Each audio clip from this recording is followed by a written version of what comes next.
Welcome to my channel.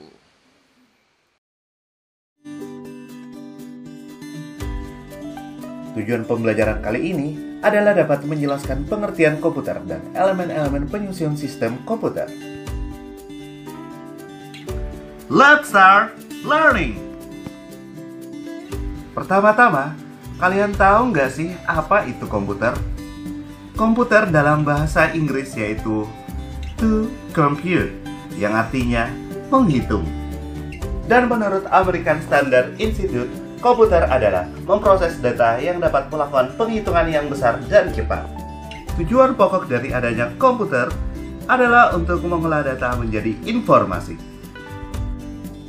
Misalnya nih, kumpulan huruf yang berupa data disusun sedemikian rupa hingga menjadi kata, dan kumpulan kata disusun hingga menjadi kalimat bahkan paragraf. Kalimat inilah yang bisa dikatakan sebagai informasi. Bagaimana ya agar proses data menjadi informasi itu bisa terjadi? Sistem komputer itu harus memenuhi 3 elemen. Pertama, brainware atau pengguna. Kedua, software atau perangkat lunak. Dan ketiga, hardware atau perangkat keras.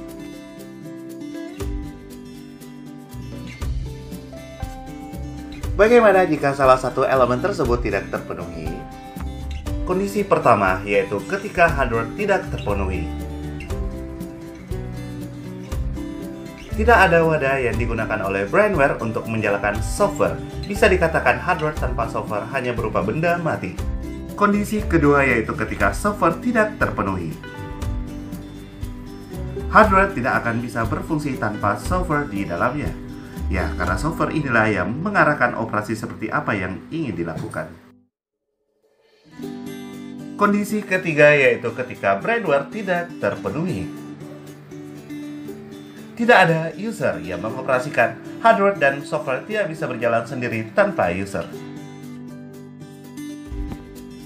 Oke, pertama-tama kita akan membahas brainware. Brainware atau yang biasa disebut juga user atau manusia yang terlibat dalam pengoperasian serta mengatur sistem komputer atau dapat juga disebut sebagai pengguna komputer. Terdapat 2 jenis brainware.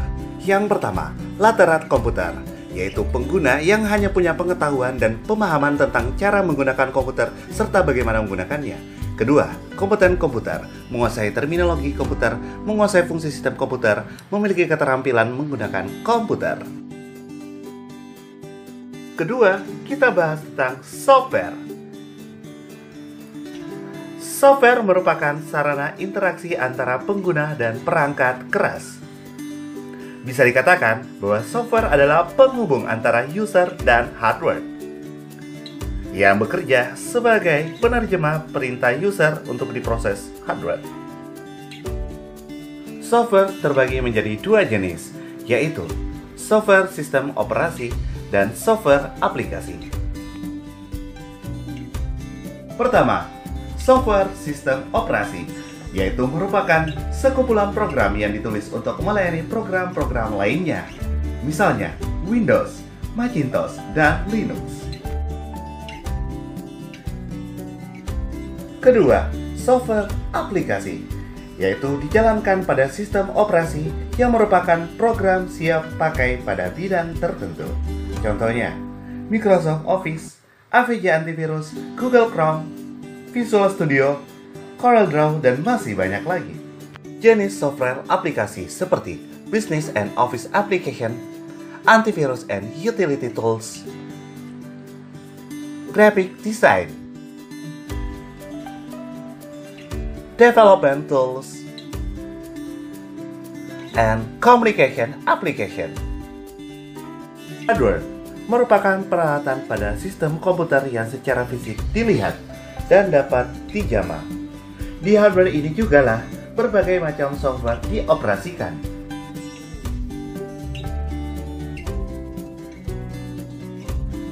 Pertama, input device. Kedua, process device. Ketiga, output device. 4, storage merupakan jenis-jenis hardware. Pertama, input device. Input device ini digunakan untuk memasukkan dan menempatkan data dalam memori utama komputer. Yang kedua, memberikan perintah operasi yang akan dilakukan. Terus, apa saja perangkat yang termasuk dalam input device? Pertama adalah keyboard. Perangkat ini berguna untuk menginputkan data dengan mengetikkan tombol-tombol yang ada pada keyboard.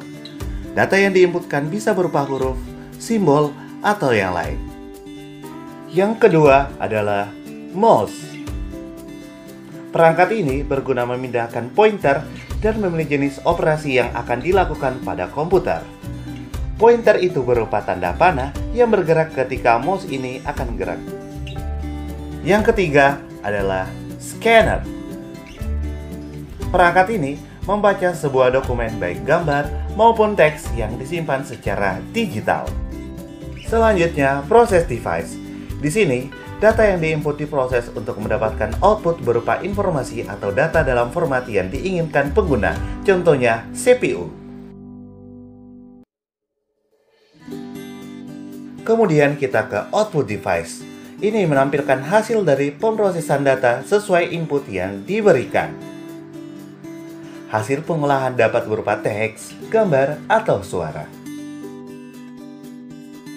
Nah, apa saja perangkat yang termasuk dalam output device? Yang pertama adalah monitor. Perangkat ini menampilkan hasil pemrosesan data dari proses device. Ya, modelnya mirip-mirip dengan televisi. Yang kedua adalah printer. Perangkat ini digunakan untuk mencetak dalam wadah kertas sesuai data yang diproses. Hasil yang dicetak dalam bentuk dokumen, kartu, foto, dan lain-lain. Terus yang ketiga adalah speaker. Perangkat ini untuk menghasilkan suara sesuai dengan input yang diberikan pengguna. Nah, perangkat inilah lagu-lagu yang kalian putar pada komputer dapat terdengar. Penjelasan terakhir adalah storage. Media yang digunakan untuk menyimpan data yang diproses oleh komputer. Pertama, hard disk. Kedua, flash disk. Ketiga, RAM. Dan terakhir, CDR and DVD-R. Demikian akhir dari materi 1. Silakan berikan komentar jika ada pertanyaan.